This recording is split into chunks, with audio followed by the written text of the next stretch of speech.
In central Iraq, 60 miles south of Baghdad, lie the ruins of the ancient city of Babylon, which was once the capital of the Babylonian Empire. At its height in 600 BC, Babylon was estimated to have been the largest city in the world, with a population of more than 200,000 inhabitants. Perhaps the most intriguing ruin that remains in Babylon is the foundation of an ancient crumbled brick tower that was known as the Etemenanke Ziggurat. And there are those who believe that the giant ziggurat may have actually been the Tower of Babel. The real Tower of Babel, from which the account in the Bible derives, was built by King Nebuchadnezzar II at the beginning of the 6th century BC. If you go to Babylon today, you can easily see on the ground where the ziggurat was, because it is a rectangular ditch with a kind of black square full of mud and oily water, which delineates the entire profile of this great tower, of which nothing else is left. The tower was made of mud brick. The building was 7 stories, with a little temple at the top.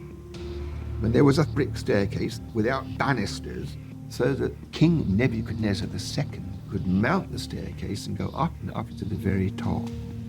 So it was definitely the national monument of the greatest amount of pride.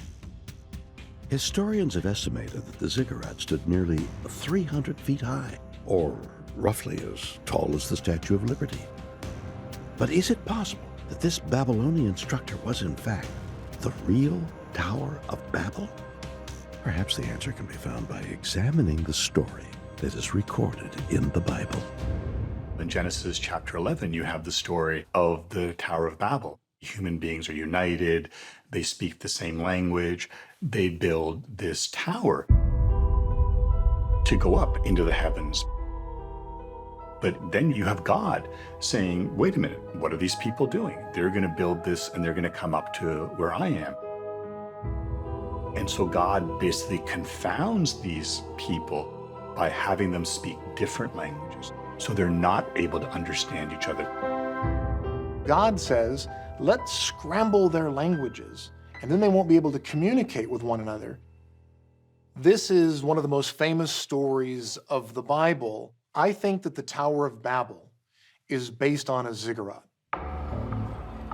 If you're an ancient Hebrew, an Israelite, and you walk up to one of these large ziggurats, you're going to be overwhelmed, right? You've never seen anything like this. It's very possible that the Ziggurat of Babylon may be associated with the Tower of Babel. There's a lot of parallels. One is the location. Babel is another name for Babylon. That's more of a Semitic name. So the location's certainly correct, and it certainly was a very tall tower, as suggested by biblical sources. Some archaeologists claim that the most intriguing connection between this structure and the Tower of Babel can be found in the remaining bricks from the foundation of the ziggurat. Some of the bricks that we have on the upper or lower surface a thick black deposit. And this is the remains of bitumen, which, when the original building was put together, functioned as cement. And in the account in Genesis, it is pointed out that the Tower of Babel was built of mud brick with bitumen in between. So this is a very convincing piece of evidence that the one building is predicated on the other. But if this ziggurat was the Tower of Babel, then how was it destroyed?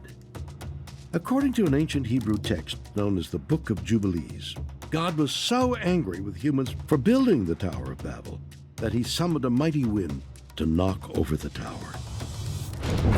Is it possible it was brought down by the power of God? Some experts believe that the story of the Tower of Babel and its destruction by God is based on an historical event, an earthquake in ancient times. In fact, quite a few ancient towers in the city of Babylon, in what's now Iraq were destroyed by earthquakes.